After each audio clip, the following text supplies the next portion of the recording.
আসানসোল থেকে আমাদের সঙ্গে ছিলেন প্রতিনিধি। অর্থাৎ পবিত্র যে ছবিটা দেখাচ্ছিল যে এই যে প্রতিবাদ আন্দোলন চলছে সেক্ষেত্রে কোনোভাবেই কিন্তু তাদের যে আন্দোলনের সুর তাকে কোনোভাবেই দমানো সম্ভব নয়।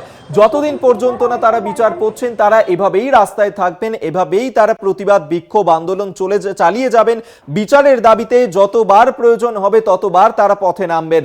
এই আরজি করের ডাক্তারি পড়ুয়াকে ধর্ষণ খুনের ঘটনা যা প্রত্যেককে এক জায়গায় এনে দাঁড় করিয়েছে, প্রত্যেকেই এই মুহূর্তে চাইছেন সুবিচার। সেই সুবিচারের দিকে তাকিয়ে রয়েছেন প্রত্যেকেই। আর আমরা জানি যে আগামীকাল দেশের শীর্ষ আদালত সুপ্রিম কোর্ট সেখানেই রয়েছে আরজি কর মামলার শুনানি। যে শুনানির পর্বের দিকে গোটা দেশের এই মুহূর্তে নজর রয়েছে যে আগামীকালের এই শুনানি পর্বে ঠিক কি হতে চলেছে, কি নির্দেশ দিতে চলেছে দেশের শীর্ষ আদালত, এবং সিবিআই এর তরফ থেকেও যে স্ট্যাটাস রিপোর্ট আগামীকাল জমা দেওয়ার কথা রয়েছে সেই স্ট্যাটাস রিপোর্টেই বা এই তদন্তের অগ্রগতি কত দূর এগিয়েছে সেই বিষয়ে কি কোনো স্পষ্ট করে জানাতে পারবে সিবিআই? অবশ্যই আমাদের তো সেদিকে নজর থাকবে। তবে আজ রাত জেগে থাকছেন মানুষজন, বিভিন্ন জায়গার ছবি এই মুহূর্তে তুলে ধরছি।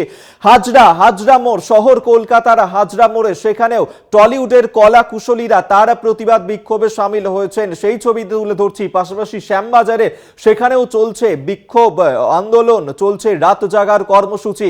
অন্যদিকে যাদবপুর 8B বাস স্ট্যান্ড, যেখানে আমরা প্রত্যেকবারই দেখেছিলাম যে ভিড় আমরা নজরে পড়েছিল এই যাদবপুর 8B বাস স্ট্যান্ডে, সেখানেও প্রতিবাদ বিক্ষোভ চলছে রাত দখলের কর্মসূচি। অন্যদিকে জেলার দিকে যদি নজর রাখা যায় সেই জেলাতেও এই প্রতিবাদের আঁচ গিয়ে আছড়ে পড়েছে।